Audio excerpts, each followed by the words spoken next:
Good afternoon, everyone. You 29 people who are on right now all get a kiss from me. A new car. Kelly's car. But seriously, thank you so much for being on time. We'll hold for just a minute or two because we've got quite a bit of business to take care of and we have a guest speaker coming. Okay, I'm going to go ahead and call it. I'm going to say let's get going. We've got a lot to do, and we have, as I mentioned, a guest speaker, a guest trainer coming, joining us at 2:30. So we need to get through these business items quickly, and I do want to mention something to everybody. Please pay attention. I know that there is a lot of people. Welcome to Zoom. Enter your meeting ID followed by pound. Thank you, lovely voice.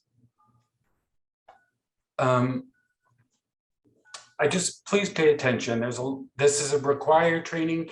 We have to teach this to you Enter your participant for our ID licensing. followed by Whoever's pound. entering their code, you need to mute your computer, whoever's doing entering their code right now.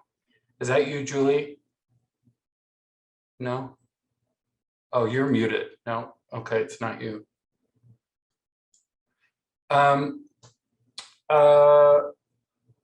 As I was saying, it's really important for you to pay attention, not only because this is required by the county, I'm not sure if it's the county or the state, or Medicaid, but it's required for our licensing to teach you suicide prevention. But also, a lot of people, try to get other work done during this meeting, and that's really maybe not the most appropriate place to do it. Hi. My computer's crapping out, so it's taking a minute to walk on. Okay, I'm just getting going. Yep. And Lori will be with us in a sec. So, yeah, please pay attention and let's get going with our business items. I'm going to try to share the screen. Share screen.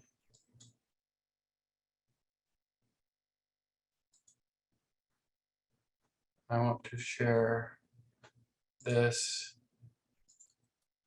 Please, let's see, Ashley, can you see that? Yes, great. And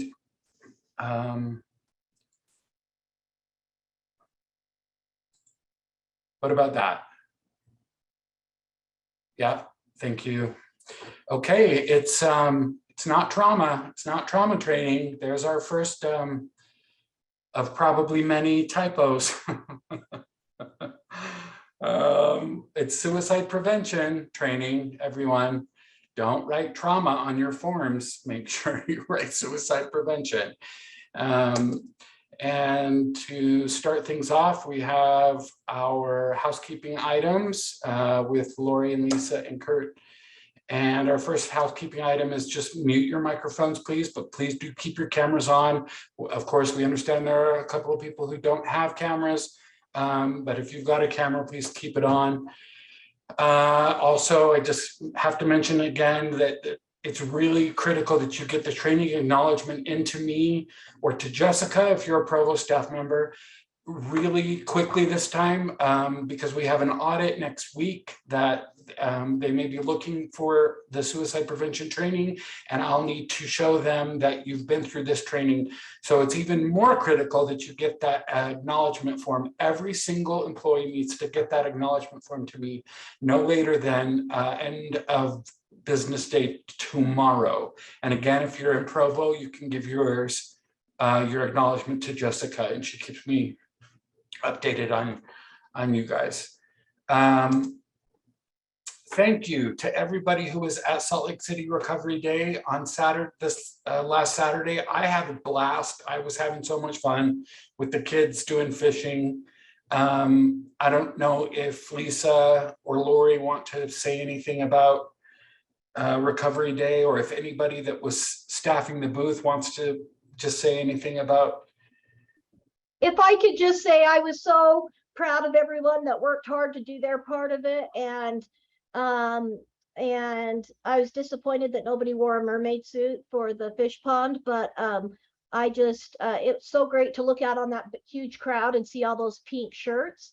And I thought the choir sounded amazing, and so I think that it went off pretty well. Nobody left the program, as far as I know, or threw up or bled, cried, or wet their pants, and I think that's all you, I mean, that's a success, right? So and this Saturday is Provo's recovery day, so it's just great for people to show up and celebrate the fact that there's all kinds of people in recovery and that treatment does work. So I thought it was pretty exciting. Yeah, I thought it was such a great afternoon, and big shout out to Aaliyah for how hard she's been working with the choir.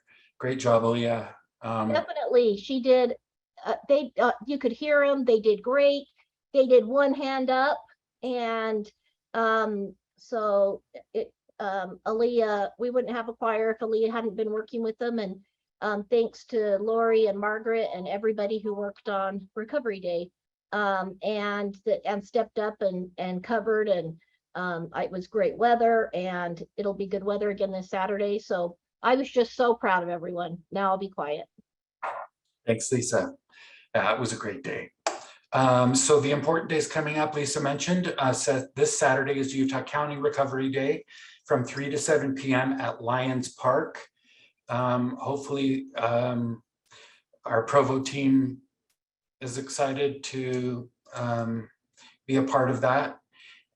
Just quickly, we do have It'd be so great if we could get our fish pond down there. I know it's such a pain and it's so heavy and everything, but we need to have a fish pond at both locations because our fish pond is famous. And what's a recovery day if you can't get hit in the eye with a clothespin? You know what I mean?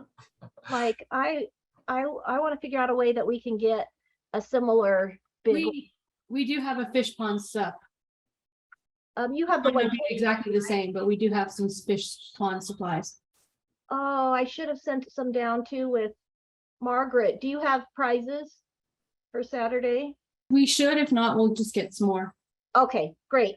And remember to take pictures. Cool. Awesome. So this next Tuesday also is the Optum audit that I mentioned earlier. They will be walking through the houses, Lori tells me, or a house, but so everyone just be on your best behavior on Tuesday. Clean your offices, make everything look great, neat and tidy, and we'll have a great audit. And September 26th. Oh, Kurt, just one thing is the Optum, the local, that's the national Optum. Local Optum will be here for the scorecard meeting that they do twice a year this Friday. So we want to have everything. They won't go to the houses for that one. They'll just come to the main one, but they will be looking at client charts and talking to us about how we can do better. So let's get everything cleaned up before Friday as well, because that's Friday's the local Optum, and then Tuesday is national Optum recredentialing. Yeah, so let's everybody take a look at your offices and see if you can tidy things up a bit. And then on the 26th, we have our 70th birthday party. Yay! That was pretty impressive. Thanks. That's The horn. That's my horn. It's for all clients and staff and board at South Temple. So everybody's gonna head over to South Temple at 2:30. Wear your pink shirts. Oh, So- yeah, wear your House of Hope shirts, your pink ones, your new ones. For Recovery Day, please go to development office and sign out your pink shirt so that everyone can have one for the birthday party. And we want 100% participation here at this birthday party. We're gonna have some cake, I think, and it'll just be fun to have Provo and Salt Lake together anyway. And right, Lisa, as Provo comes up for this? Yeah, and if you remember, we tried our best the last couple of years to do it online, and it was hard. And I'm just so excited I know it's a real extra challenge for the Provo clients to come up and the Provo staff to bring them, but this will be the first time we can have all of our staff together, and I just couldn't be happier about it. So we're going to have all kind of fun things for them to do, and several board members have already committed, and but I don't know about Batman of Ogden, because that's been my favorite part of work, when I got to hold the traffic back for the Batmobile. It's the most powerful I felt in this job. Okay. Hey, can we bring our kids, or is it just for? It's just People for who work clients. here. Yeah, it's not a family thing. So it would just, sometimes we do that for staff, but this one is just for the clients and the clients' kids. Thanks, Justine. Because it's a confidentiality issue, but thank you for asking. You know, we only turned 70 once. Well, actually, I think we turned 70 earlier, a couple years ago. Continue. But okay. It's time to introduce new staff. I'm going to go through this quite quickly. I'm sorry. Actually, I'm going to ask Jessica to introduce your new staff first, please. Okay, so we have a lot of new staff this month, actually. We have Brianna Miller, one of our new recovery assistants. She actually is starting next week. We're very excited to have so many new faces this month. And we also have Justine Eggleston. We finally have another therapist down in Provo.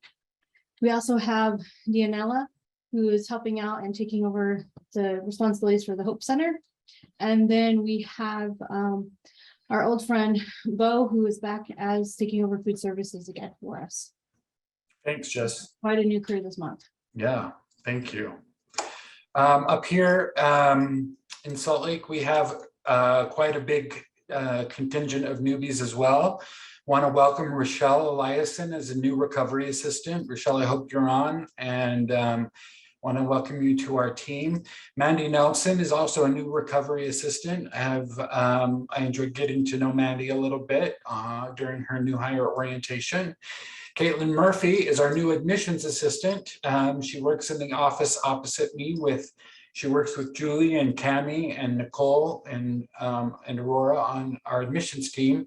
Welcome, Caitlin. We're so happy to have you here at Salt Lake Treatment. And Jennifer is our new Works new residential therapy intern in Salt Lake. And I'm pretty sure that Jennifer's not on the call with us, but welcome anyway. So you know what they look like. You can say hi as you see them around. We also have Aurora Reyes, who is just the cutest thing going. She is our new assessment therapist and is working with Julie and Nicole on assessments. And we really are excited to have Aurora as part of our crew. Cami Dumas, it's either Dumas or Dumas, and I can't remember. I'm so sorry, Cami, is a house manager. She's the 10th East new house manager, replacing Ariel Rasmussen. And so we want to welcome Cami. So glad to have you. And then we have 2 occupational therapy interns. Boy, I feel like I'm going at this breakneck speed. Kurt, just take a breath. Okay. Leah and Corey are our new occupational therapy interns here in Salt Lake City. They come to us from the University of Utah, and we want to extend to them a very, very warm welcome. So we've both Salt Lake and Provo have had quite the onboarding of new talent recently, and we hope that only continues.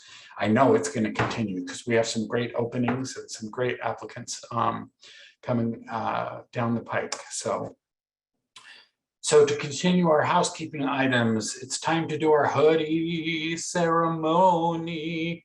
Hey, And Kurt, the thing is, we missed, as far as new staff, I believe we missed the 2 interns in Provo. you're right. I did forget to put the 2 occupational therapy interns from Provo on the slides. I'm so So sorry. we will do that next month, but I want like little stars around the edges to make up for it. Yes, ma'am. Okay, thank you. You're welcome. Lisa, you get to do the hoodie ceremony, I've decided. Okay, I just want to interject. We've got 12 minutes because they have to start at 2:30. Suicide prevention has a ton of information, so we have to be really focused on our time right today. Lori, do you want to do it? No, I want you to do it. I just want a reminder. Marion has the gong. Does somebody have the poem I could read? Kurt's on it. Oh, Kurt, that's getting pretty fancy. That is fancy. Okay, so how many staff do we have at a year? So I can think of them in my heart. We have we have these 5 hoodies for 1 year. Eden Garcia, Cassidy Monette, Hannah Wright, Hannah Belcher, and Jake Joyner. Oh, so see, a year just flies by. Okay, Lori, here I go the fast way. Since I don't have my tambourine. Marion has a gong. Okay. She's gonna gong after every paragraph. Okay, here we go. Congratulations, you're celebrating 1 year at House of Hope. To the 5 of you, you've changed, you've grown, you're looking older, you seem much wiser, healthier, bolder. You've been at House of Hope a year, but it seems like you've always been here. So we honor you the best way we could with the one and only House of Hope hood. E. I heard the gong, but it was Here it goes. quiet in the back. Okay, once you've worked here, you will find something has changed in your heart and mind. It wasn't easy. You have cursed, but not in front of the kids, and cried, but you made it through. You endured and thrived. You made mistakes, which you had to repair. You had to learn to trust the process here. You've had the help of your trusty team. Now a year has passed just like a dream. Now, as you go forward in the life you choose, there is something you will never lose. It's the laughs, it's the tears. I can't see that. Just a second, I can't see the. It's the client's face. It's that, oh, there. It's the laughs, it's the tears, it's the client's face. When she finds her truth, nothing can replace. The feeling that there is something greater than you, a spirit of hope, the long-term view. Marion? She did it again. She's Gotta just. take it off mute. Marion, you have to take your mute off or we can't hear you. I did take my mute off. Okay, then do it harder. Okay. Go ahead. Oh, there we go. There we go. Okay, we have to have that big gong. That's an antique.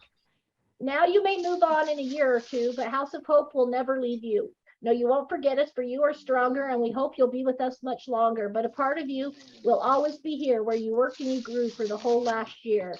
Now say what you've learned and make it sound wise. Per arduous or grew, through adversity we rise. Now everybody's clapping silently.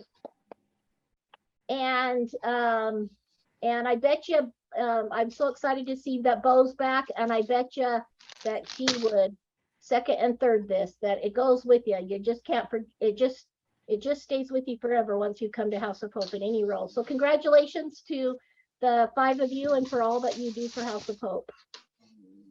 Thank you, Lisa. Thank you. Now, how did they get their hoodie? They need to talk to Margaret. Get your hoodies from Margaret. 5 of you. And whatever you do, don't sell them, don't give them away. There's only one way to get it. That is to steal it from somebody or work here a year.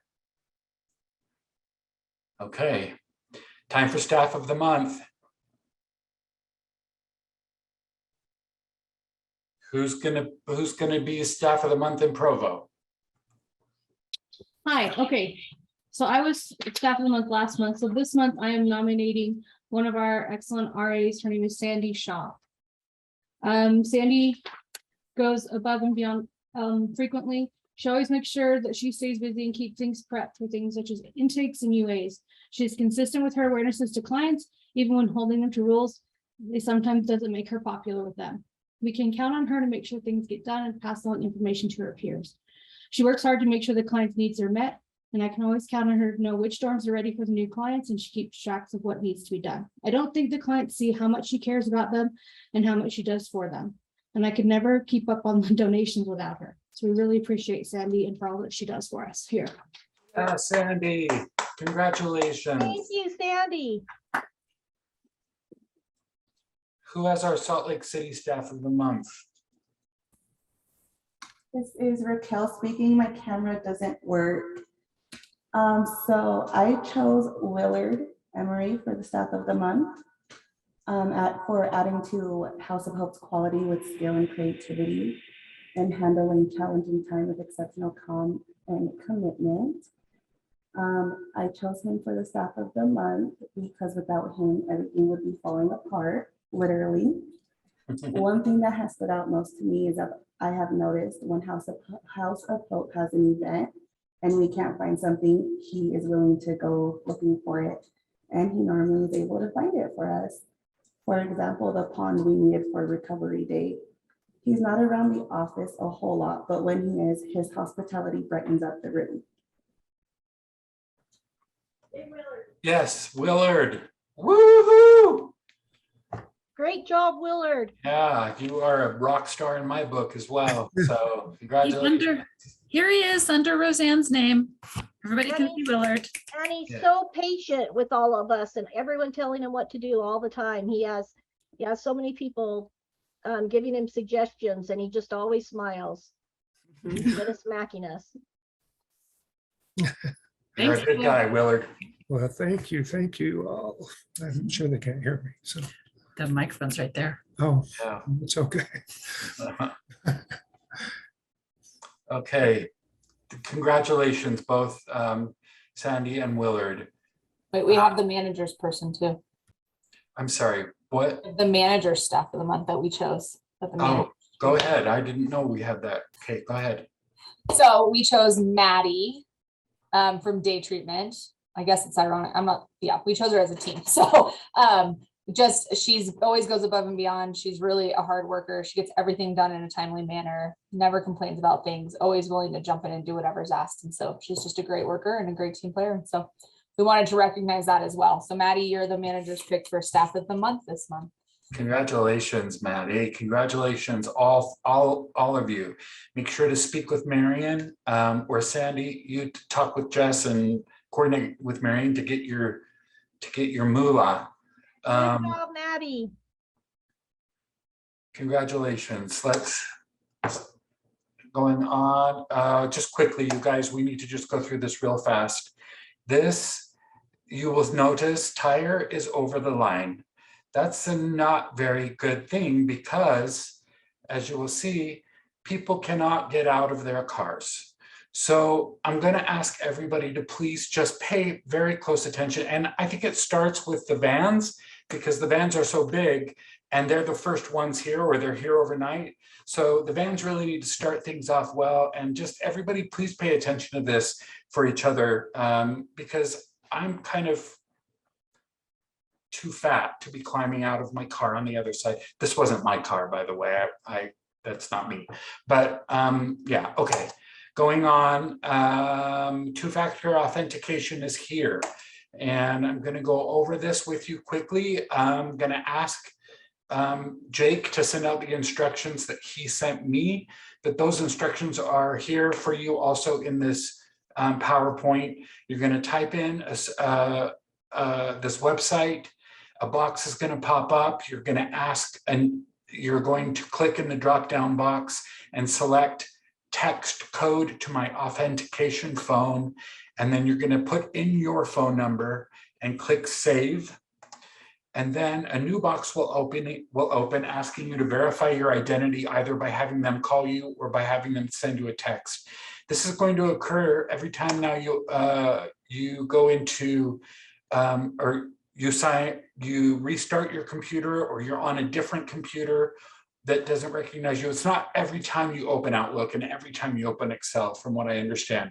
It's just the first time after a update or after a certain period of time has passed. But once you verify your identity, your computer is good to go. But two-factor authentication, I believe, is the way of House of Hope going forward now, and we all need to set it up. It's the way of the future. Everybody's going to be doing it, including Best Notes and UWITS, and you'll notice every bank, the county, everything's going to it. So we'll get really good at it because it is something that everyone's taking on. Okay. Jake, if you'll email out those instructions to everyone, that would be great. And then lastly, we have our Culture Corner. Just quickly want to let you know that, of course, we've been working on Recovery Day, Recovery Month in September. And we've been looking forward to our birthday party. I know I'm missing something, Cami or Sarah or Lori. If you want to jump in here, that would be so helpful. Yeah, it's just a reminder. I mean, there's a reason we're doing suicide prevention today because it's Suicide Prevention Month. It's also National Recovery Month, which is why we have Recovery Day every September. So, and then we'll be working on some harvest stuff and gearing up for our for the fall and getting ready for the holidays. This is when we start talking about getting ready for the holidays, and our Halloween party is our next big party after the birthday party. So more information to come, but get ready. Holidays are coming. It is 2:30 on the dot. I deserve a prize. You get it. I got a sticker. I got a scratch and sniff sticker for you, Kurt. I will take it. All right. I'll take it. Is, all right. Is Ray on here?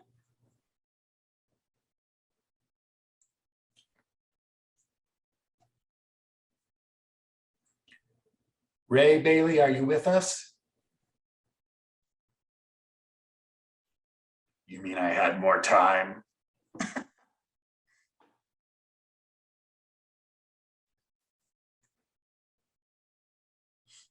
I'm sure he'll be joining us momentarily. So let's all. Can I say something? This is Julie.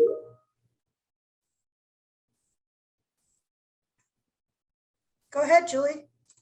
So on Saturday, I did a serve day with a community group who actually did a project for House of Hope as well.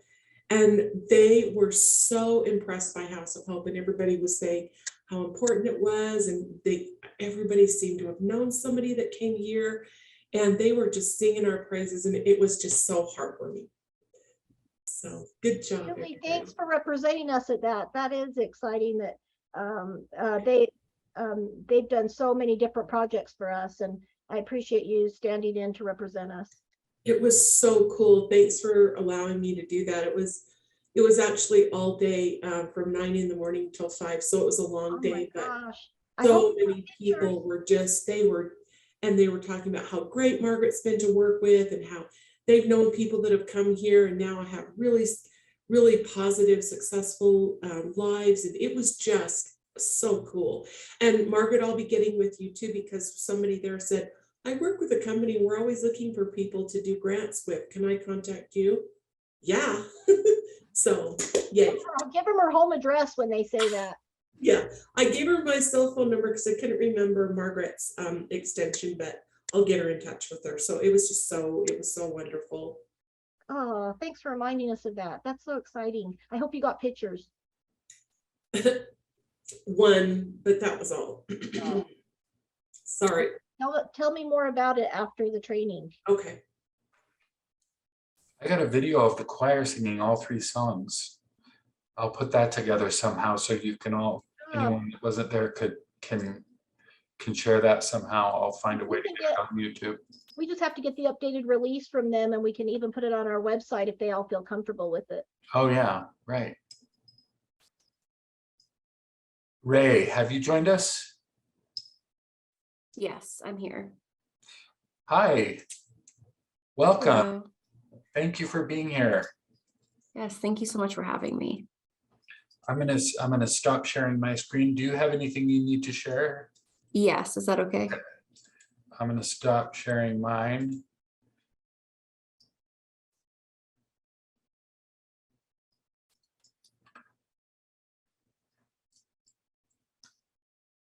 Okay, great.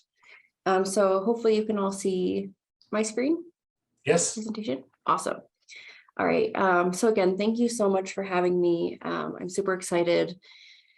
I love the work that you guys do, so I'm excited to be here and hopefully providing a little bit of value to you and to all of your clients.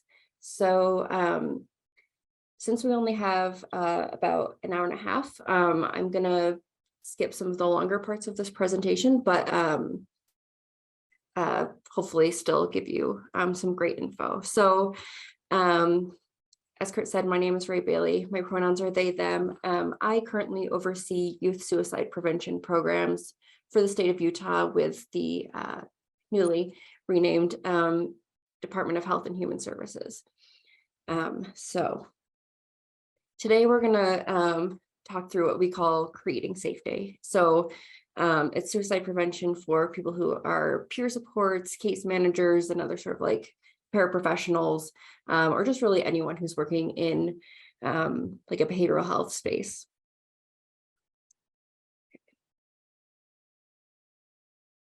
All right, so some things we're going to talk about today. Increasing an understanding of risk factors, what are the warning signs for suicide, increasing, your feeling of confidence in doing suicide screening or triage, that sort of thing. Building skills and doing sort of brief interventions, things that are effective in reducing suicide attempts.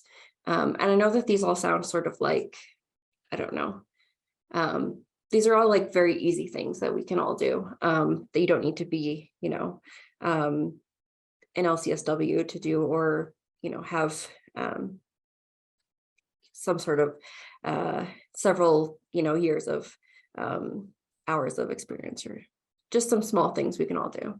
So a little bit about collaborative safety planning, counseling on access to lethal means, and doing sort of follow-up and caring contacts.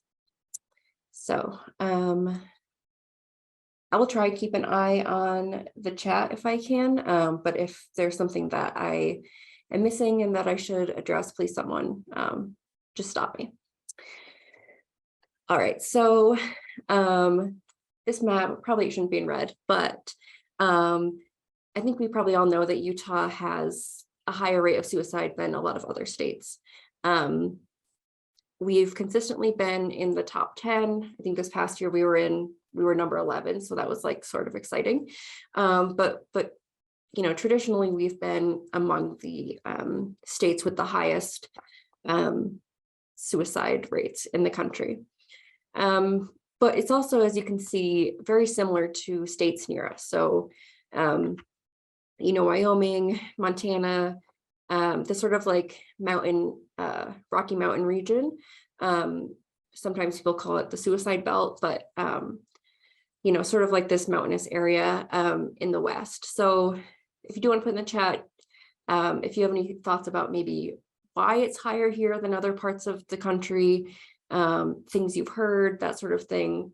Why might it be different here than, say in Florida or New York or something like that? Elevation, yep, we hear that a lot. Other thoughts? Religion.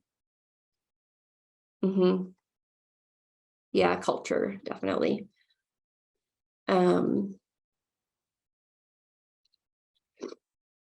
Yes. So just saying it's because we have very little mental health care, which we definitely in Utah have a workforce shortage in terms of mental health care. Yes, Lori, also it is higher in the LGBTQ plus community. That's also something that I work with a lot. Daylight hours, social programs, yeah. And Sandy's saying that it's to do with lack of things offered. So these are all great, and they're ones that we hear a lot. So some other things to think about, yeah, as Lori said, there's just higher firearm ownership in this state than a lot of other states. And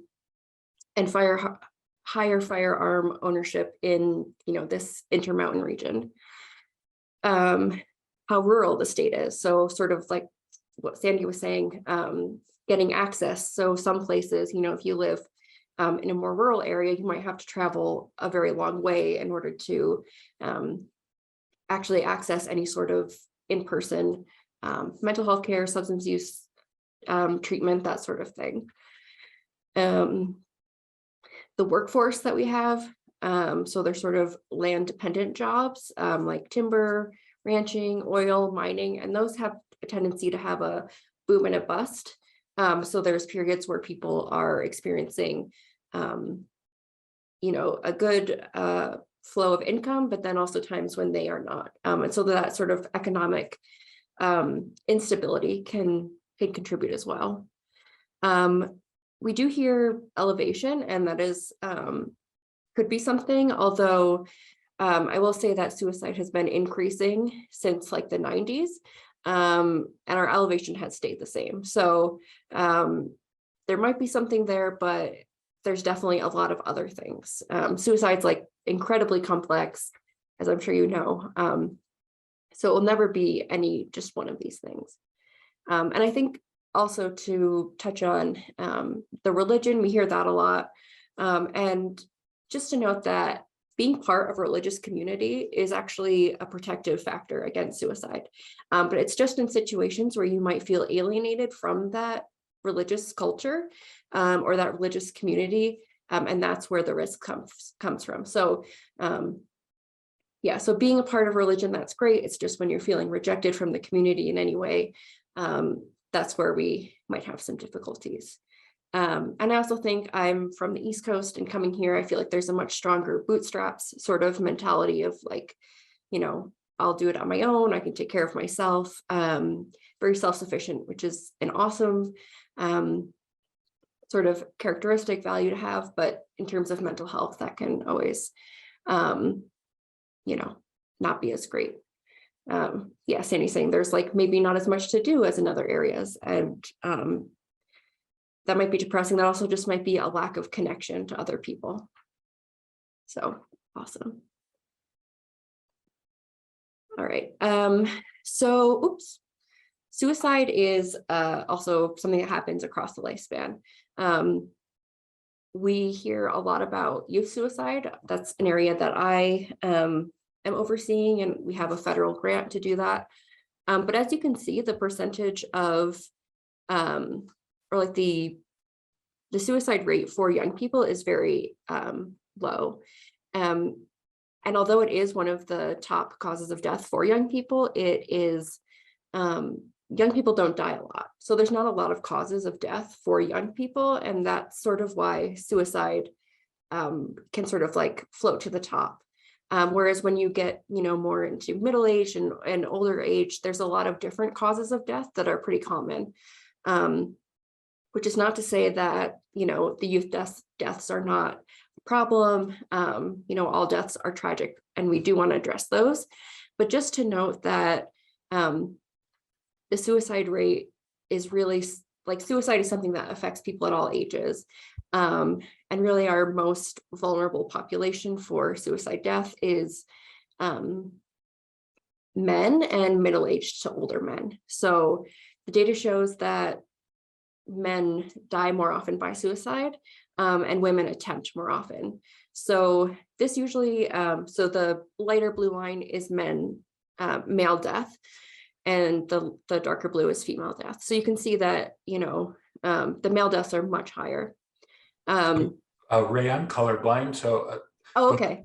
So the taller one. The taller ones are the men, Yeah. is what you're saying? Yes. Okay. Yes. Okay, so yeah, so the male suicide rate is so much higher. And this is typically because women often choose methods of suicide that are less violent and less lethal. So they might use drugs, asphyxiation, that sort of thing.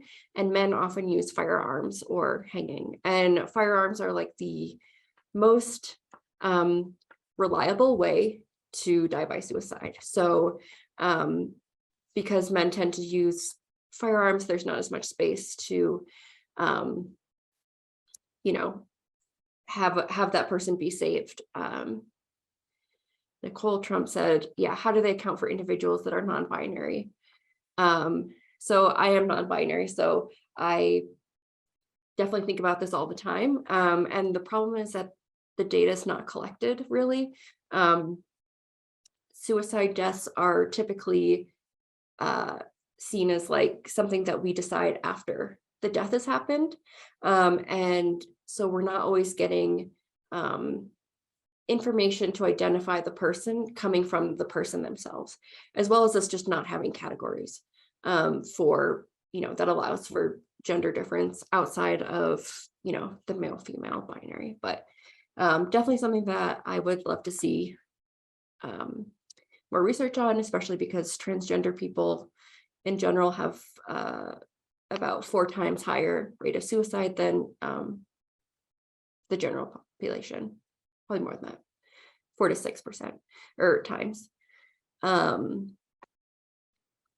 Peter says, with older populations, male deaths tend to be more about losing spouse, significant others, and the friend group that the spouse significant other had.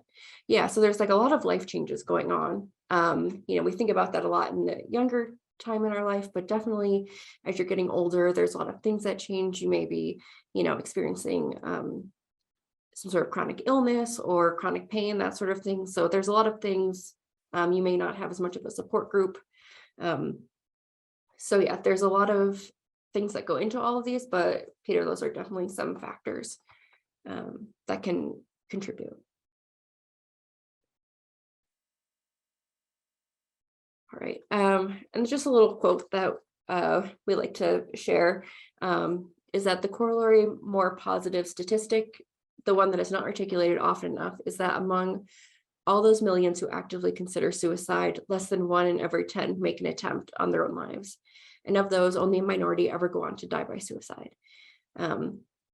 This means that in every community, in every country, in every part of the world, we are living among people who have faced the worst personal pain and doubt and have come through them to better lives. So why is there so little in the public sphere about their trials, triumphs, and truths? And what might they say if they did not need to fear judgment, scrutiny, and stigma? And at the state and in suicide prevention in general, we really want to focus on hope and hope for recovery. And, in mental health in general, in substance use treatment in general, that idea that recovery is possible, thinking about the hopeful outcomes that could come is a very important part of treatment and sort of addressing this risk. Okay. All right, so we're going to talk a little bit about all of our roles in suicide prevention. So some things that you may be able to do: identifying and screening for suicide risk, reducing shame, isolation, anxiety related to suicidal thoughts, promoting hope. Like I was saying, life worth living may be restored. You can help in navigating health and mental health systems and increase engagement in treatment. You can help empower the person to understand and manage their suicidal thoughts. You can help the person follow through on using self-care and other new skills. And you can activate crisis supports. So these are a lot of things, and they are things that, pretty much definitely in our field, but a lot of people in our society are able to do these things if they have the skills and have the knowledge.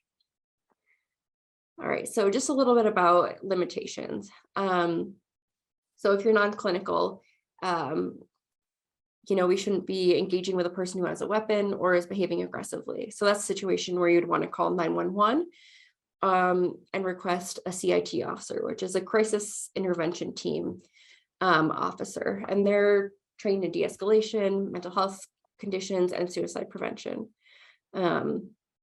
Usually it's something that the officers will self-select into. And, definitely something that you would want to say with dispatch to say, hey, this is a mental health situation. Can you send a CIT officer? We don't want to promise the person more than you can deliver. So saying like, yes, I'll keep your secret about, this plan for suicide or something like that. That's not necessarily something that we can keep secret if it is sort of an imminent threat to themselves or to other people, that sort of thing.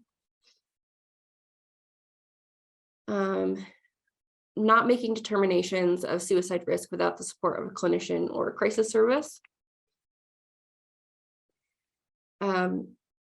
we shouldn't be the sole support for a person who's at risk of suicide. Processing traumatic events with a person, that's maybe something a clinician should be doing, and sharing personal opinions about treatment options such as medication. And I know that, in this field, a lot of us have experience with mental health, with suicidal ideation, with, a lot of these mental health crises. And that personal experience is incredibly valid, but we just want to make sure that we're not, sharing about things that are maybe outside of our wheelhouse, especially medication. All right. So I'm going to skip that video for now. So in terms of suicide in general, if a person's suicidal, it doesn't really mean that they want to die. It just means that they want to end unbearable physical or emotional pain or find a solution to an inescapable problem. So most people experience intense uncertainty about suicide. A part of the person might still be hopeful or connected to people or pets or some sort of purpose in their life. And what we want to do is help people reconnect with those reasons that they have for living. So the good news is most people who experience suicidal thoughts or even attempt suicide don't go on to die by suicide. Social supports and effective treatment are really important and are very effective. Right. So these are the circles of suicide prevention. And this is sort of talking about the different factors that can help buffer or protect us from suicide. So environmental factors are on the outside, social factors are in the middle, and then the innermost circles are sort of intrinsic to personal attributes. So having quality healthcare, reduced access to means like firearms or medications, that sort of thing. Being employed or having certain levels of education. That social connectedness is super important. Having a network of people is such a big protector against suicide. And then this having a sense of purpose or sort of those problem solving or emotion regulation skills. And then these are some contributors to suicide risk. So in these three categories, we have health, environment, and life experiences. So obviously there's still a lot of complexity here, but some things for health could be mental health conditions, traumatic brain injuries, chronic pain, or some sort of debilitating or terminal illness. When we talk about environmental factors, it's family history of suicide can be a contributor, suicide contagion. So that's just when there may be some suicides happening in an area, and you see more suicides happening as a result of that one suicide. It's most often with young people. And that's, happened sometimes in this state where we've had areas where, we've had several suicides occurring in a short period of time. Access to lethal means, cultural attitudes about suicide, mental health care, and then access to healthcare. And then life experiences, things like abuse, trauma, loss, discrimination, rejection, pain, and having like a high level of familiarity with lethal means. So I'm not sure if you have heard of ACEs, if that's something that you guys have talked about, but just briefly, there's this study, and it's, we call them ACEs, and they're adverse childhood experiences. So it's a list of experiences that, so it's things like, I believe it's 10 items, having, so abuse of a child. So, recurrent abuse, recurrent severe emotional abuse, trauma in the child's household, like substance use, parental separation, a household member who is chronically depressed, emotionally disturbed, or, experiencing suicidality regularly. if you have an imprisoned household member, loss of a parent, any sort of neglect. So if like a child's basic physical and or emotional needs are unmet. So all of these things, having a higher score, so ticking off more of these boxes. Oh, great. So Ashley said that they do those with all our clients who come in. Yeah. And they're helpful if they're honest, which definitely getting that level of trust, I think, is difficult, because all of these things are very like fundamental parts of your childhood that may be very, sort of at the root of your most emotional self. So some of the impacts of having a higher ACEs score, along with suicide risk going up, you can have things like, sleep problems, impaired memory, depression, hallucinations, disrupted neurodevelopment. You might be more at risk for smoking or suicide attempts, alcoholism, drug abuse, risky sexual behavior, self-injury, that sort of thing. And then there's also like long-term things like having a high ACEs score can contribute to cancer or chronic lung disease, things like asthma, liver disease, and things like homelessness, prostitution, inability to sustain employment, and high rates of domestic violence, intergenerational transmission of abuse, and sort of like long-term use of health, behavioral health, correctional, and social service or institutional services. So, it's sort of amazing and horrible, but that these 10 things can really correlate to so many outcomes in someone's life. But for what we're talking about here, suicide risk. All right, so some warning signs for immediate risk. So understanding this risk may or may not help us know who's at risk at any given time. This is just information that can help us make a decision about if we think someone is at risk.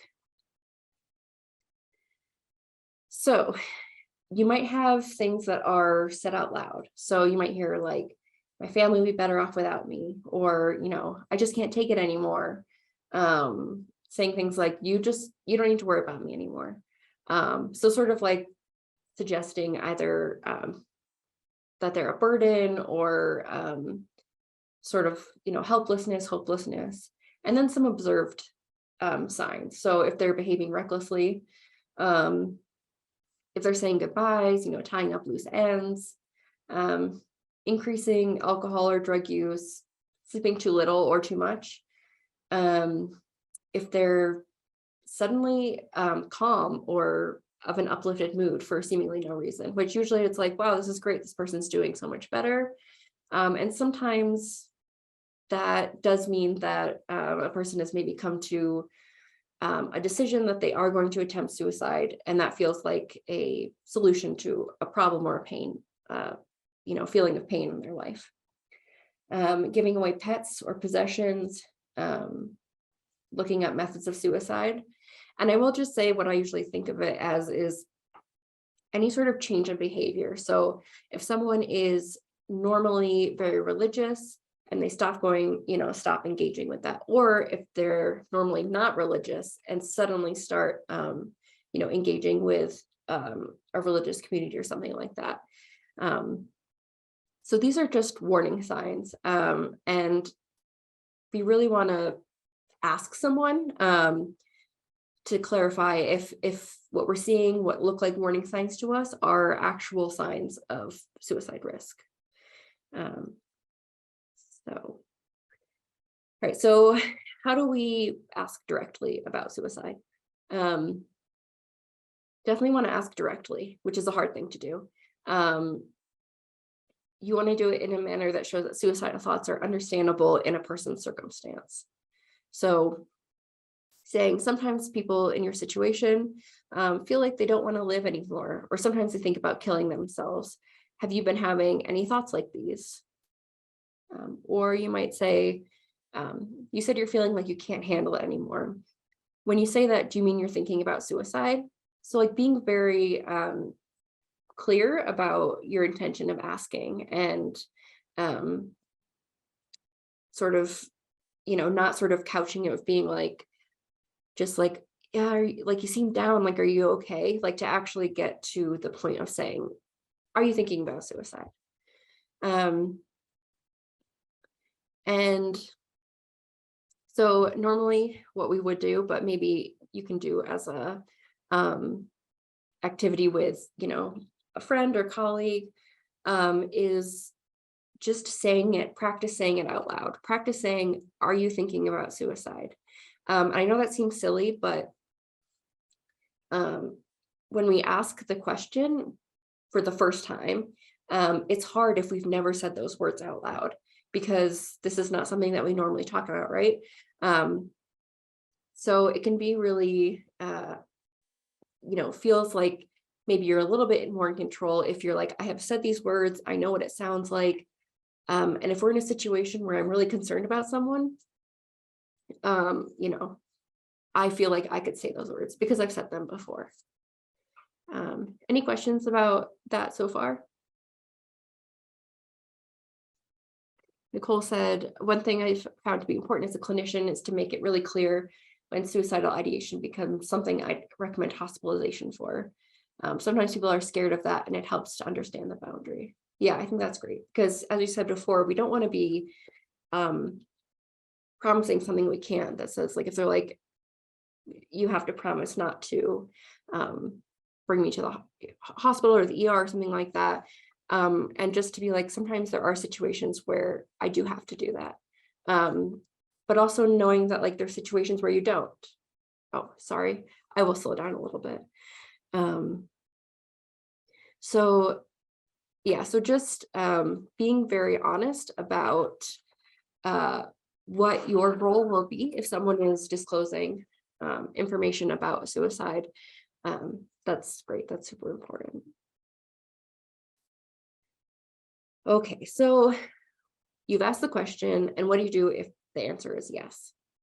You can choose to take a moment to acknowledge the importance of what this person said, or you can go straight into gathering more information. So whatever feels more natural to you, but it can be helpful to offer validation after such a personal or painful disclosure.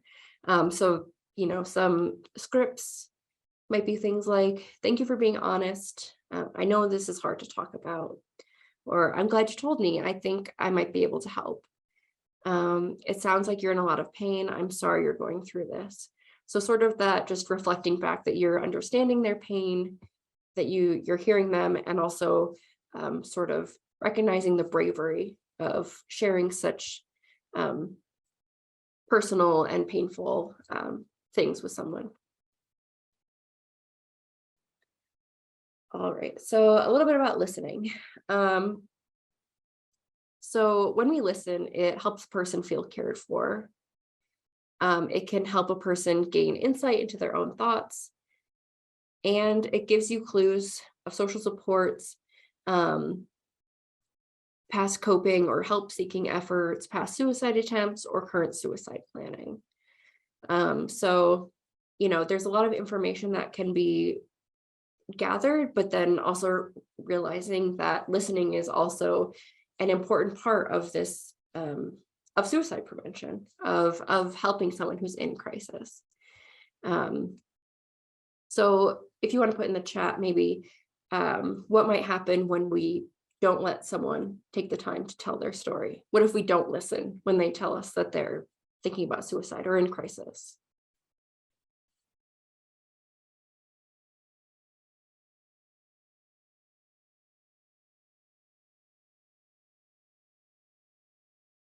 They could follow through with it. Yeah, if we're not checking in about how acute the risk is, or if we're not listening, then we might not know how important this is right now.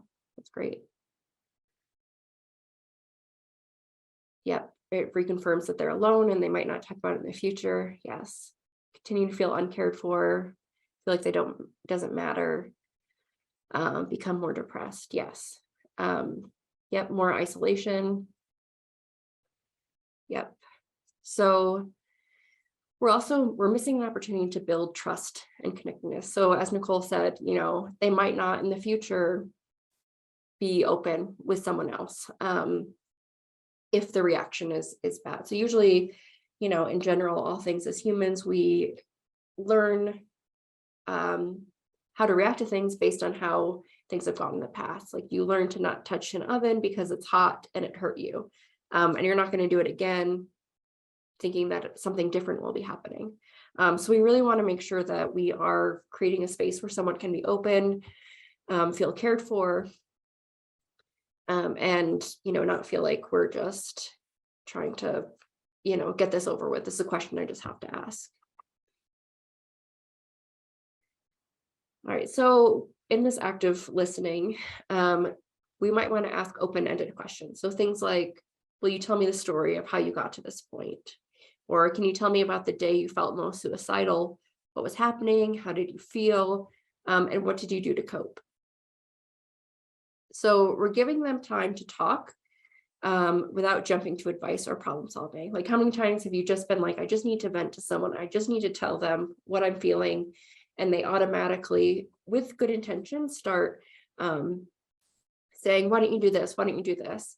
And you really just need to have a space where you are acknowledging that things are hard right now and creating some space for that. And allow yourself also some time to take a breath, stay present with the person. This can be an overwhelming thing, both for the person who's experiencing suicide risk and for the person who is, asking, the helper. So just to note that, this is probably going to be stressful, especially if you've never done it before, and that's okay. So often we can't solve someone else's problems or replace what they've lost in the past. But we can give them the gift of being willing to be in that uncomfortable and painful space with them, so they don't have to be there alone. So we can show genuine caring and provide a connection to the present or even a bridge to the future, ideally.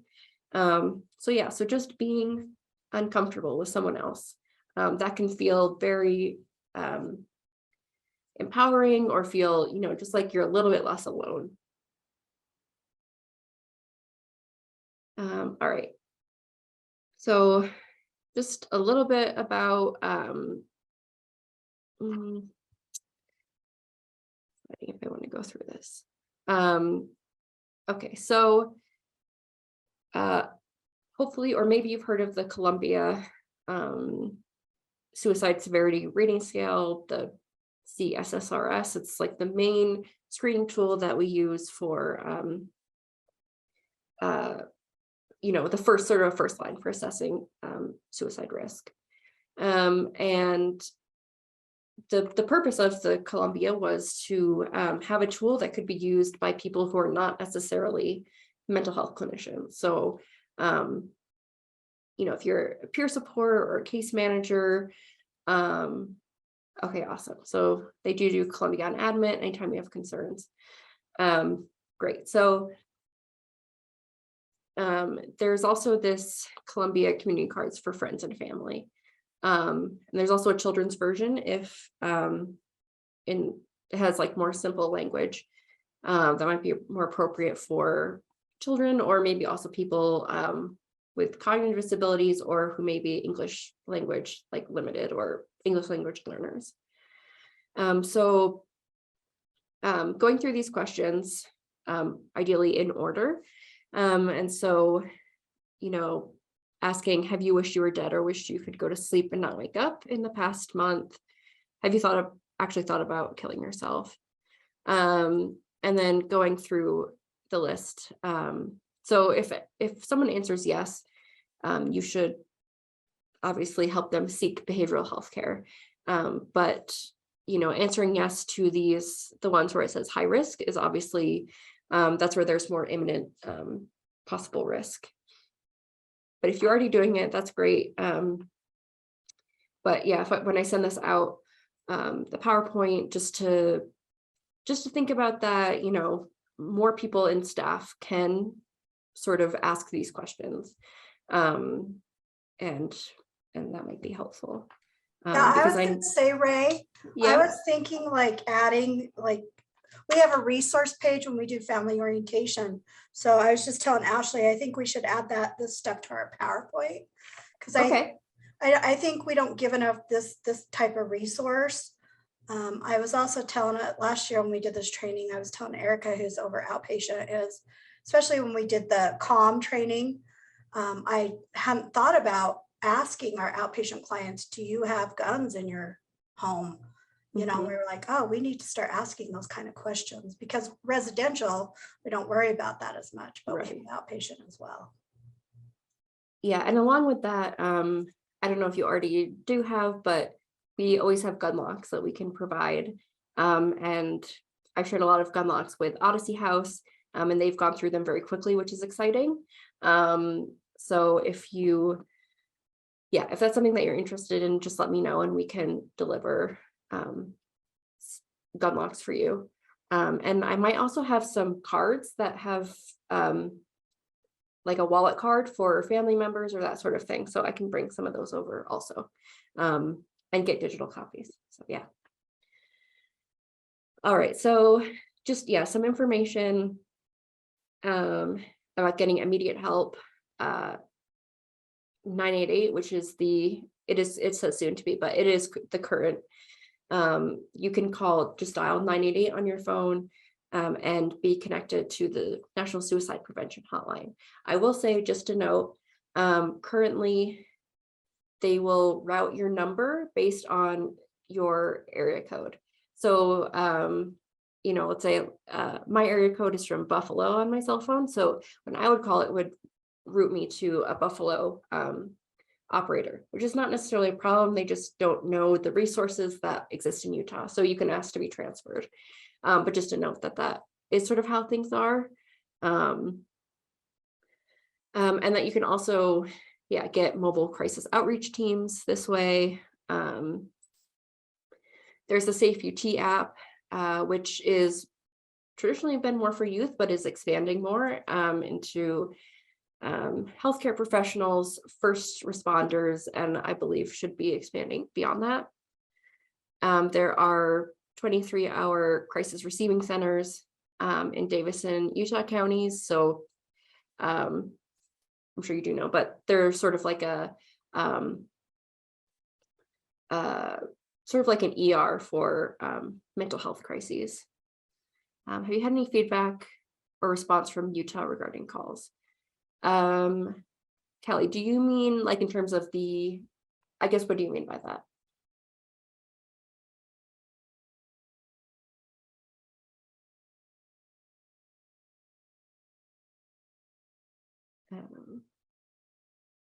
There has been, I think, there've been a lot of efforts to make sure that we have short enough wait times, because there have been some issues with people having very long wait times when they do call the crisis line. But that is something that we are trying to address. Obviously, are people using it? Yes. So, people are using it here. And I think, Utah is actually one of the states that has been most ready for this rollout, and we're involved in the conception of this whole thing. So, but it's still difficult. It's more of a staffing issue. So just a note about that. There are behavioral health access centers, emergency departments. So you could just go to the emergency department, but we do recommend calling the lifeline first in most cases. You just need to do a crisis evaluation or have someone help you decide what to do next. Then you can have them do that on the lifeline. It's less invasive, it's free, and it can be more appropriate instead of going into an ER, especially also in terms of, emergency departments can be traumatic sometimes. So avoiding going in there can be definitely a benefit. And if a high-risk person refuses to engage in professional risk assessment, or if they have a weapon, or if they've already initiated a suicide attempt, or they're leaving, definitely want to recommend calling 911 immediately. Hey, Kelly, can I get you to mute your computer, please? Thanks.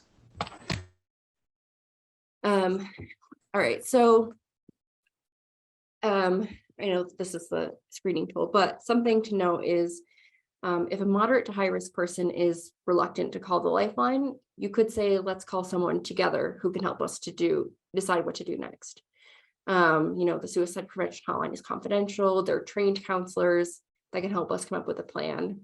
I'm worried about you and I want to help you feel better. So sort of like explaining what happens on the lifeline can sometimes be helpful. I do think we also have a resource sheet that like kind of runs through what happens when you call the suicide prevention hotline. So I can also get that to you if that's of interest for family members. And just knowing that you also don't need to be the person who is at risk of suicide or in some sort of mental health crisis to call the lifeline. Like you can call and say, hey, I'm trying to help someone. So I think that's important information for family members to know, support people that, you could call them yourself and just say, how do I help this person?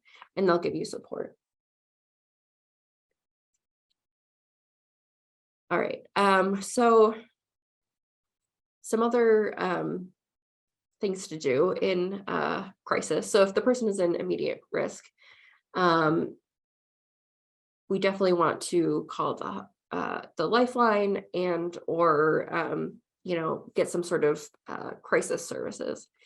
If it's a less acute risk, some things we can do are creating a safety plan, counseling on access to lethal means, which it sounds like you guys do that training, which is awesome. Referring to mental health care and follow-up.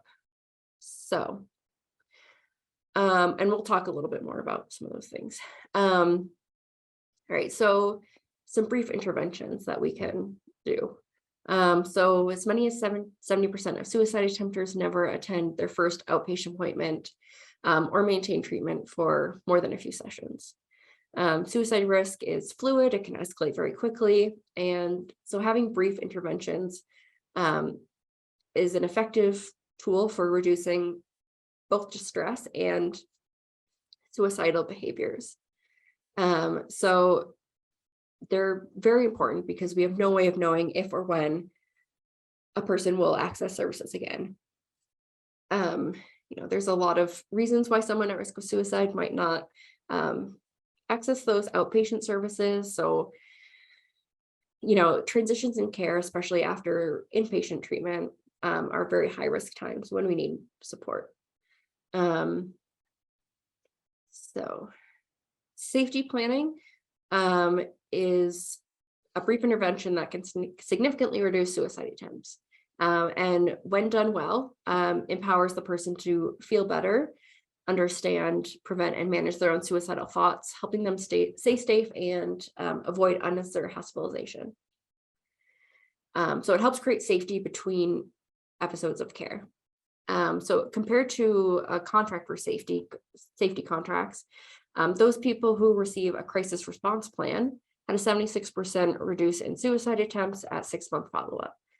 Crisis response planning, safety planning was associated with significantly faster decline in suicide ideation and fewer inpatient hospitalization days.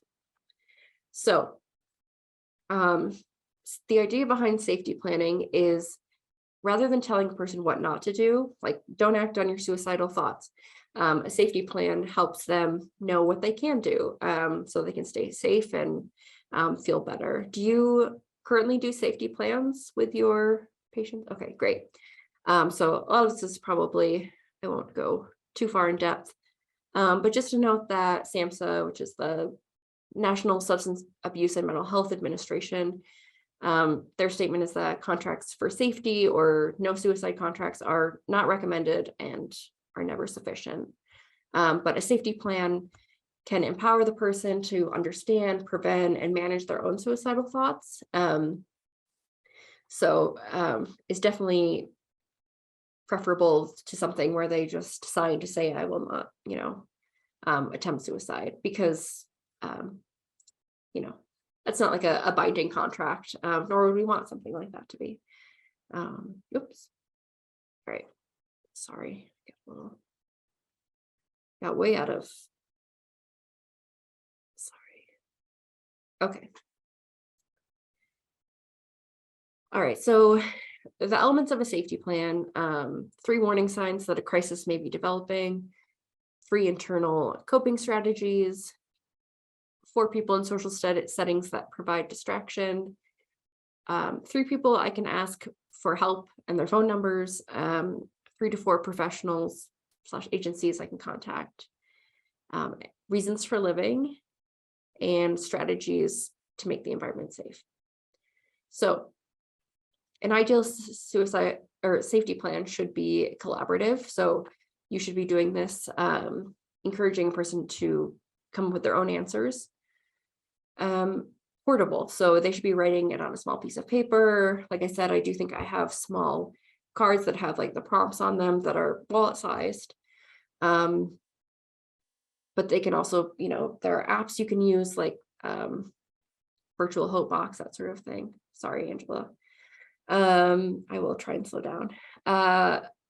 They can also like take a picture and have it in their phone if that's what they want to do. Index card is great. We want to make sure that it's being used and edited often. So check in. Have you used it? Was some of this helpful? Was some of it, now that you tried it, not helpful? Supported by friends and family. So particularly means restriction. Friends and family can be a big part of that, of making sure that a person doesn't have access to lethal means like firearms, like medications, when they're in a crisis. It should build on past strengths and successes. So drawing on coping skills and supports, reasons for living. So if the person's having trouble coming up with answers, asking them what their coping skills or reasons for living have been in the past. And if they can, might they try those again. And definitely not using all new coping skills, because that could be overwhelming in a crisis. Include one small coping skill you can do anywhere, like if you're at school or if you're traveling, if you're at work. It should be very specific. So if it's like listen to music, what music specifically, what band, what are the actual phone numbers of people who are, people who you've indicated as part of your support system. We want to decrease the number of decisions someone has to make when they're in crisis. It should be a tool to draw out and remember reasons for living. You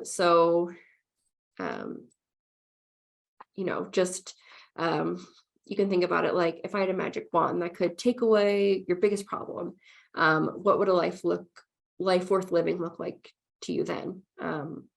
What elements of that life make it worth living? And what of those elements can you have in your own life?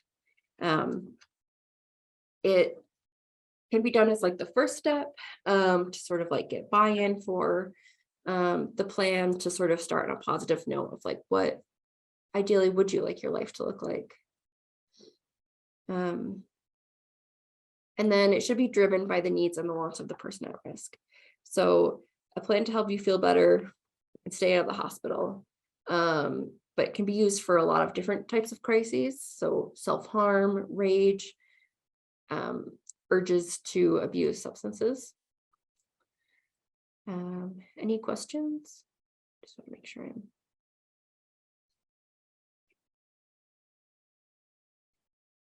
Okay, so some strategies to make the environment safe.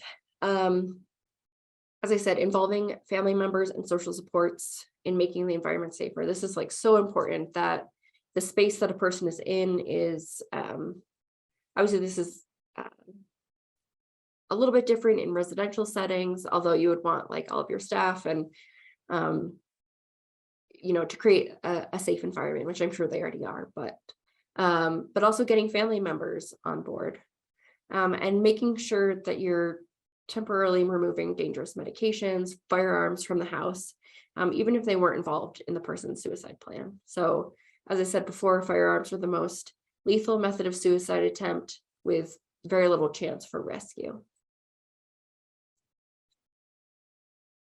All right. So in terms of means reduction, and why it's effective to reduce that access during a suicide crisis. So putting time and distance between a suicidal person and a gun might save a life. So some people say, like, won't they just substitute something else? And some people might, but like nearly anything other than a gun is less likely to result in a death. Other people might delay their attempt if they can't get access to the means that they were planning on. But either way, odds of survival are going to go up. Because suicidal crises are often brief. The deadliness of an attempt depends in part on the method used, and 90% of those who attempt suicide and survive don't go on to subsequently kill themselves. So that time is very important. I don't know if you've seen this stat, I think it's very interesting, but people who were admitted to the hospital after an attempt, they were asked how long they'd been thinking about suicide before they made the attempt. And almost 50% said 10 minutes or less. So, they might be dealing with suicidal thoughts, maybe having ideation, that sort of thing. But when they move into the action stage, that's usually a very rapid shift.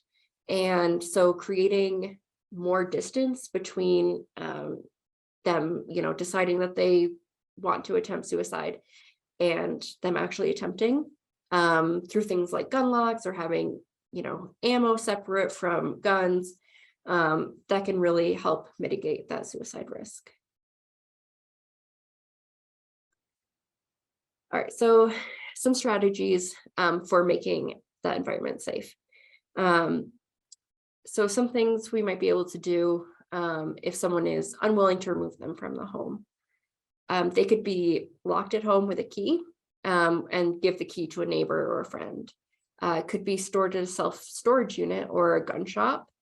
As I said, you can separate the ammo from the gun. And then also remembering that family members usually know each other's hiding spots. So you might be like, they'll never find, if you're like hiding Christmas presents from your kids, they know where your hiding places are. So we don't want to just rely on hiding places to remove a firearm from a situation. So we want to lock them up instead of just hiding them. Safes or medication lock boxes can be used where family members can administer the medication. And this is like just for times of acute risk. You can also ask the doctor to prescribe small weekly doses to reduce availability, or put it in a blister pack. I will say, and something that I've been trying to hopefully work on, is that I know that Medicaid, which I assume that maybe a lot of your clients are funded through Medicaid. Sometimes they only approve like 90-day supplies, which is not necessarily safe for someone who is at risk for suicide if they're like an outpatient. So something that I've been trying to talk to someone at Medicaid about changing that, especially for people who are at high risk, so that, the provider prescriber could just say, here's just a week's worth, and still have that covered. So there definitely are limitations here, structural limitations. And then just some note about some over-the-counter medications that can be dangerous. Acetaminophen, like Tylenol, ibuprofen, obviously codeine, cold medicines, antihistamines, and then alcohol mixed with pretty much any medication. And then sometimes people ask, like, if a person is planning on an attempt by hanging or a means that's harder to reduce access to, it's you want to ask the person if they have an item that they're planning to use, and offer to remove it temporarily or help them work with their social support system to temporarily remove the item. So, you know, if you're asking, like, do you have a plan? What is your plan? And finding out what those dangerous objects might be. So it is possible someone could find or buy another one. It could at least remove like a visual trigger or create some time to reduce the likelihood that they make an impulsive decision or impulsive action. Right. Again, some other referral resources, and just noting also on this list, there's the Veterans Crisis Line and the Trans Lifeline. So if you have patients or clients who are transgender, they may want to call the Trans Lifeline. All of the operators are transgender. So it might be a more comfortable place for someone who's transgender to call, because they may have slightly different needs than someone who's not. So I think just having access, also the Trevor Project Lifeline, which is for LGBTQ youth. And I just always think it's good to have the numbers on hand. So if something's happening, you can just immediately give someone the number rather than being like, I have to go look this up. You can use 211 to, you know, find services. Like I said, the behavioral health access centers, those sort of things. Sure. Let me just get everything on there if you wanted to take a picture. So you can look up the local mental health authority for your area. There's a map on our website, NAMI Utah, which is the National Alliance on Mental Illness. They have some great resources, as well as the American Foundation for Suicide Prevention. I will also note, and I'll put it in the chat, our state has a statewide suicide prevention campaign called Live On Utah. And it is, you might have, there's billboards around the, that are on 15 that you might have seen. And it's sort of focused on giving people skills to help decrease suicide risk. So, you know, things like social connection, that sort of thing. And there's tons of resources for all different kinds of situations, you know, faith-based resources, LGBTQ plus, workplace, like all kinds of things, and that we're always adding to. So I definitely recommend that. And I will say also we just launched a training that is being hosted on Instagram. And it is, I believe, 10 lessons. And they're less than 10 minutes each lesson. And so anyone, if you follow Live On Utah, I believe it's Ray, I saw that. Yes. I saw that last week. It looks super cool. Yeah, it's very exciting. So we definitely recommend. It's sort of like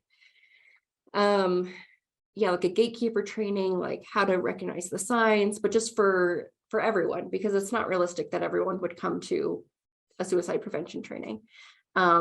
So yeah, it's really great. There's videos from people in the state who are doing really cool things. So I definitely recommend that if you're interested. And I can also get like a flyer or something like that, if that's helpful. All right.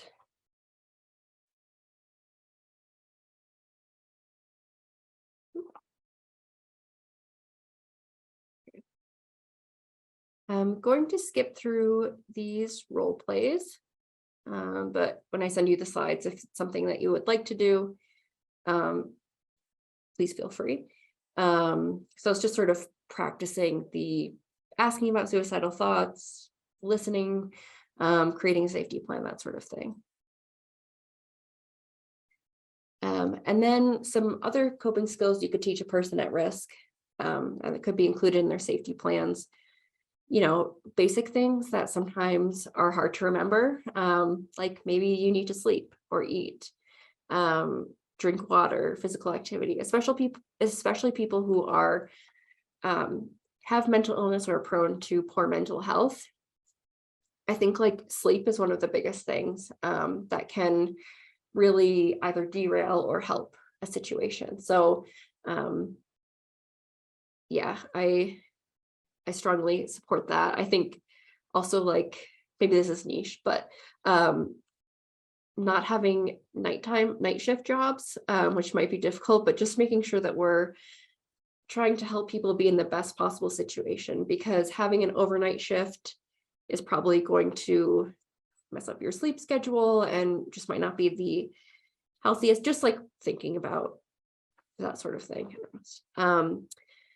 There's cold water, so submerging your face up to the temples in very cold water for 30-second intervals until your heart rate and self-rated stress levels are reduced, or up to 5 minutes. So I personally do this. I think it's very effective, and it's sort of like a bodily reset on sort of like a physical level. So that can really help sort of jog you back into the now.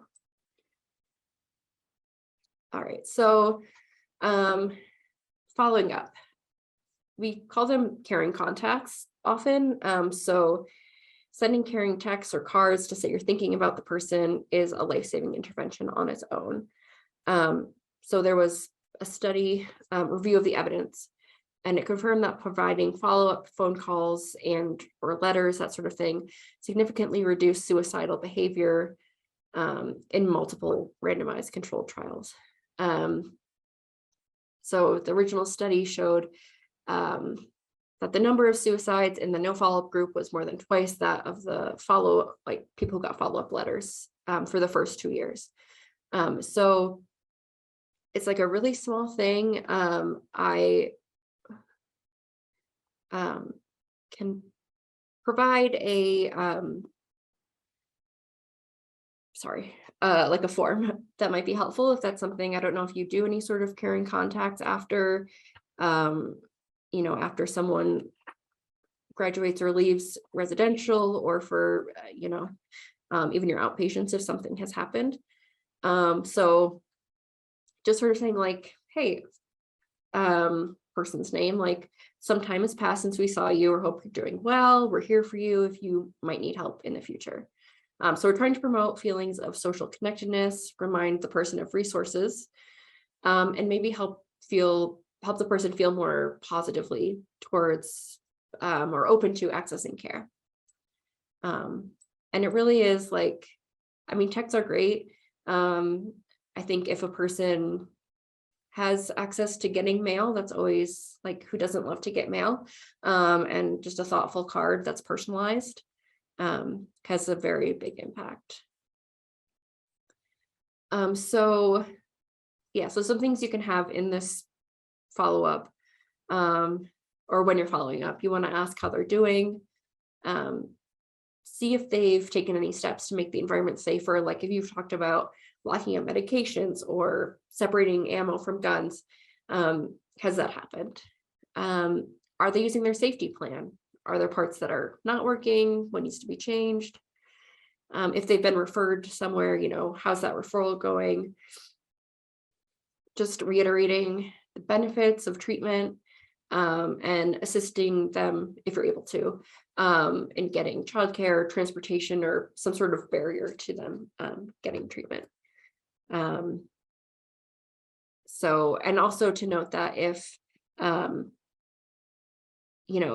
if they do have children, or if that's something they need to think about, having that in their crisis plan or in their safety plan is important. Like what will they do if their kids or their dependents need to go somewhere? Like where would they go if this person needs to be hospitalized?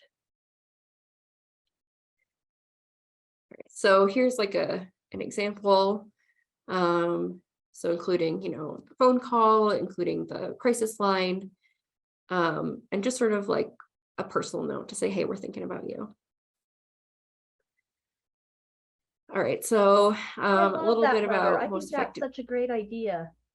Yeah, Even there's if people a are in jail or anything, just letting them know that somebody out there gives a care.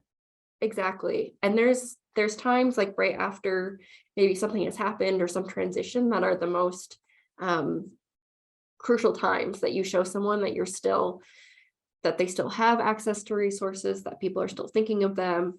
And so, sorry, my eyes are watering, allergies, but yeah, I think it's a great thing for people to do if you have the capacity to do it. All right, so a little bit about effective treatments, medication, talk therapy, self-help, and support. So it's multifaceted. And I'm sure that you've heard of these or talked about them or used them. So DBT, dialectical behavioral therapy, helps a lot with like distress tolerance and can help if someone's like in an acute crisis or just to sort of bring them down. Cognitive behavioral therapy, there's one that's specific for suicide prevention. And then collaborative assessment and management of suicide, which is called CAMS, which if anyone's interested, we can also talk about getting training in that. So I like to use an analogy of a haircut. So if you got a really bad haircut, it's like super uneven, it's gross, it's really bad. Would you just be like you wouldn't say, haircuts are not for me. I don't want a haircut anymore. I'm never getting one because this was so bad. You would just like find a different hairstylist or a different barber. Maybe you would like ask other people like, hey, do you have a hairstylist you like? Because like mine really messed me up. But like we often hear in mental health spaces, like, I tried it once, it didn't work for me. Or, people might say, I've tried everything. I've tried every coping skill. I've tried every type of therapy and they don't work. And just a reminder that it takes a lot of tries to find treatment, a provider, medication that works for us. And just being reminded of that can be helpful. So, great. A little bit about boundaries. So boundaries are in your best interest as a professional or as someone who's working with someone who might be at risk for suicide, but it's also in the best interest of the person who's at risk. So sort of what Nicole was saying, where she immediately says, these are sort of the guardrails of when I would need to sort of escalate the situation. So what does this person at risk of suicide need to know about your role, your availability, and your boundaries upfront? You might need to be, clear about when they should call you versus the crisis line. To what extent are you specifically available to help? You might need to have different, more or less flexible boundaries based on specific situations. So your relationship with the person, your own mental health at the time, whatever your role might be at work, what the person needs, all of these things might have an impact on how much you can give, how much of your time and yourself you can give. And it's okay to be clear about, when they should call you or reach out to you versus the crisis line. And when you want to be more of like a social support versus a crisis support, because those are different roles. Okay. So something we say is that, we don't want anyone to worry alone. You should never worry alone. So making a plan as like you yourself, not for just for clients, but a plan of who you can debrief with, where you could turn to for support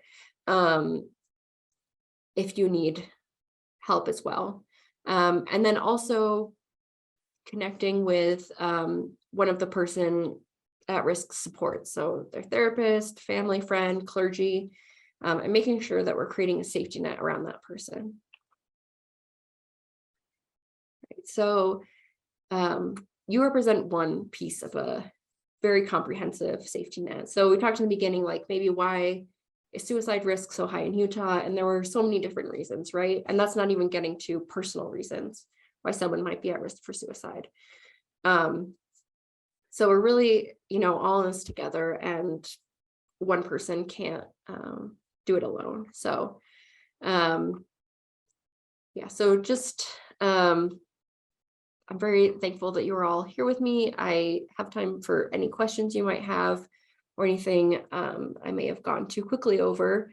But yeah, hopefully this will be helpful in your work or in your day-to-day life.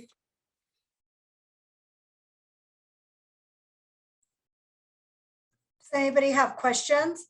Ray, you're gonna send us this PowerPoint? Yes. Yeah, I think we'll take a lot of yours, well, not a lot, but a couple of your slides and add them into our family orientation for resources. I don't think we give our families enough resources for that. I think we're working on a big resource board downstairs. So I want to have all this stuff up there. Yeah, definitely.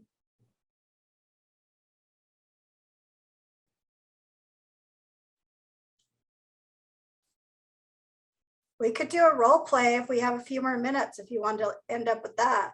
Nobody has Sure. questions. I did also want to sort of plug for myself, I guess, that I also have a training that I do that is specifically about treating primarily like transgender people or but like LGBTQ people in a mental health, behavioral health setting, and sort of like considerations for professionals or just people who work in that space. So if that's something that you're interested in, it's like less than an hour. But if that's ever something you're interested in, please let me know. And we can do that as well, or anything else Hurry, Lori, specifically. sign her up before she changes her mind.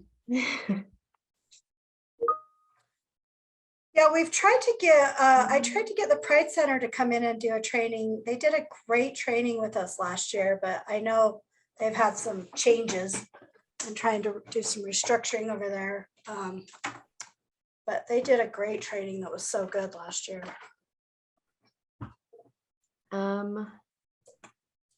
I think what might be great if you did want to do it's not the most effective way to do this, but role play or something is like, I know it sounds like so silly, but just like practicing saying to each other, and the person doesn't have to respond, but like, are you thinking about suicide? I think that's a powerful thing that is, before I said it for the first time, and I work in suicide prevention, was like very scary. So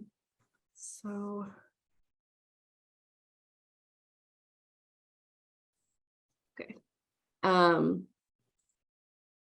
So if you wanted to, but like just to suggest that you ask your neighbor, well, I know we're virtual, so maybe something to do with a friend, but or someone wants to practice out loud. Willard and I just asked each other. Oh, great. And both of us answered no, but I asked him, what did I say? I can't remember. Am I thinking? Are you about- thinking about suicide? And How did it fortunately, feel? was a no. I mean, it felt good. I've had to talk to people about that before. Sorry, you're only seeing half of me. Here we go. I've asked my daughter this question, my teen, and a few years back, my best friend was suicidal, and she had dropped her son off at school and said, you know, you'll probably be better off without me. I think you'll be happier without me. And fortunately, she and I were talking on the phone that day. And yeah, you just have to be as blunt. There's, you know, there's no, you just have to be open and honest and talk about it directly. And in that circumstance, I've known her since third grade. And I said, Margaret and Kenny are not ready for you to join them. Those were her parents. And, you know, fortunately I knew about her background, so I could say, you know, your parents love you, but Margaret and Kenny don't want you there with them yet, you know, which kind of gave her a little food for thought, and kind of helped her take pause in the moment. So yeah, you just really have to kind of be on your toes when you're talking to somebody, and know that the direct questions are the ones that are necessary, and those direct statements. But that's what somebody in that situation needs to hear.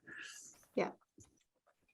Yeah, and we do hear sometimes people saying either that they think that asking the question, asking someone about suicide will make them like attempt suicide, which, you know, according to research is just not true. It usually reduces someone's level of stress and anxiety about the crisis. So it's hard to be blunt, but it really is the best thing. Jennifer asked if there's a different approach when working with kids under 12 who have suicidal ideation. Yes, that's definitely a big other topic. A lot of the things are similar. It usually, if possible, involves more family. Trying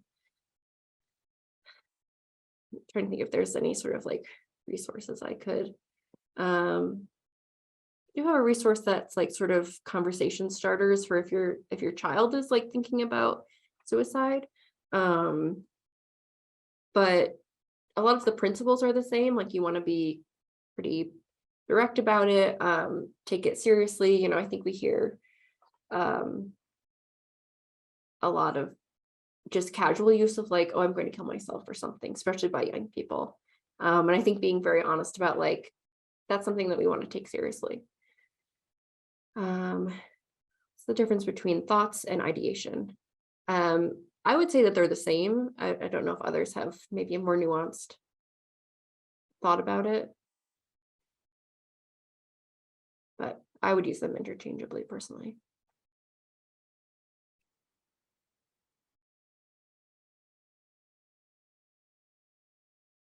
But yeah, this also, with the story about your friend, it really shows the importance of having someone close to you being able to be there in that moment, because you did know her, you knew her past, you knew about her family. And in that situation, you were probably the best person to talk to her, and not, a doctor in the emergency department, or like someone who doesn't know her at all. So it's definitely a lot of figuring out what's the right thing in each situation, which is difficult. Yeah, so child and adult comprehension is different. There's different levels of understanding of things, and developmentally understanding like what death is and that sort of thing. So there are some differences for young people. Younger than 12, there's like not as much research, I would say, although I think it's becoming more something that people are thinking about, because unfortunately it's coming out more often. So hopefully more will come out, because typically we just talk about ages 10 and up for suicide deaths and attempts.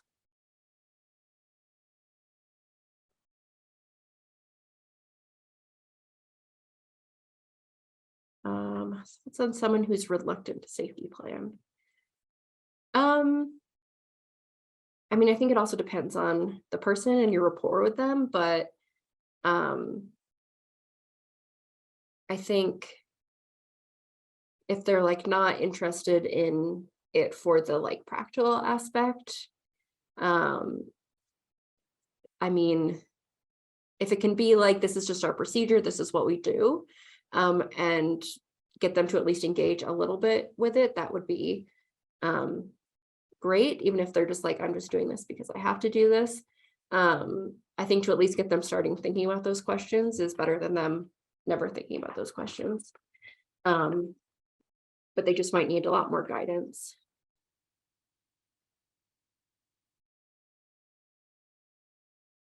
Yeah, so young people especially, thank you, Angela, for sharing that, of a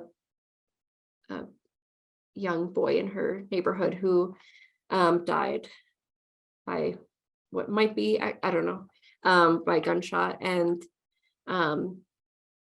young people, definitely younger people, like I was saying with the hiding places, like they know where you hide your guns. They know what your secret little combinations are or that sort of thing. So like we really want to make sure that we are being very rigorous in especially keeping guns from young people. And I think it's an important thing to note is that, you know, if you have a gun in your home, you're much more likely to hurt yourself or someone else in your family than for it to be used against someone outside of your family. So they're definitely a big risk to have in the home. But, you know, if you use them safely, then that definitely helps minimize the risk. I think that's such an interesting point, just because when I've had struggles, or a few years ago during my divorce, when you know, I struggled, it's like, yeah, I think had the means been there, I mean, those thoughts kind of sometimes cross your mind, like, oh, if you have something there to do it, you might just do it in the moment. Like if you have a gun nearby, and me, I'm kind of lazy, so I'm not going to want to go out of my way. But no, it's kind of a joke, but yeah, if there's that means handy, it's so much easier to do in the moment. When, you know, we talk about feelings, emotions that pass or fade, or you know, given a few minutes, you might feel differently. And so I think that's such a good lesson just in general, not having a gun debate or anything, but you know, the easier it is to get to, or to weaponize, you know, to have ammunition and all of that, then the easier it is to use in a desperate moment. Right. And like I've said, it's the most fatal and reliable way to have a death happen. So, I mean, there's a lot of means that are definitely fatal and we would want to not have complete access to, like medications, that sort of thing. But we focus so much on firearms because they are the most likely to be result in death. So yeah, so we're not like trying to take any guns away, but we just want to be mindful that they are incredibly lethal, which obviously people know, but like to just think about for your own family. So yeah, I feel like there are a lot of like gun related accidents with young people, like with kids too. So just in general, keeping your guns safe, getting a safe that is very effective.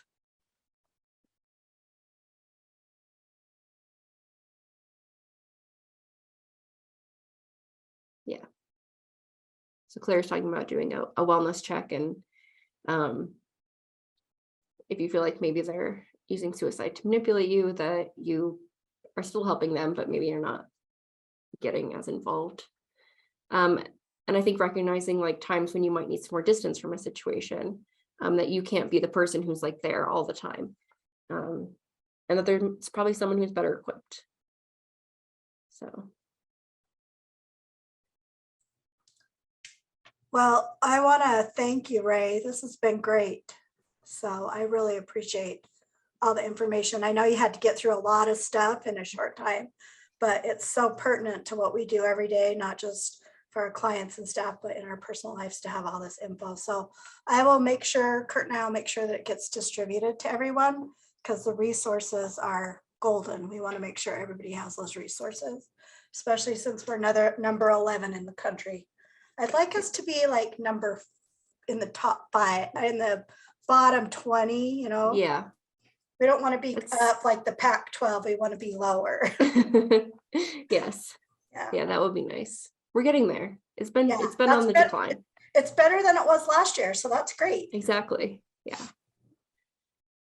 Well, thank you for having me. Yeah, I appreciate it. I appreciate DHS doing this for us the last couple of years. It's awesome. So if you'll send me the slides, and Kurt, do you have anything you want to add? Just another reminder to everyone to fill out their acknowledgement form and turn those in. really take a minute to think about those questions on that form. I think it could really help all of us to really think about the questions on that form as you're filling those out. And Yeah, just- and I want to say, even though I've done this training several times, every year there's stuff that sticks in my mind. And I was like, oh yeah, I forgot about that. I forgot about that. Even the 10-minute thing, I had forgot about that. And I'm like, it's so important that we just remind it because it's such a hot topic. And then we have to make sure in our outpatient, we're discussing this a lot too. So we safety plan a lot, but we we just have to be careful. We don't ever, I always say worst case scenario, if a client ever goes out and ever tries to complete, do we do everything in our power to prevent that? Yeah. Yeah. Right.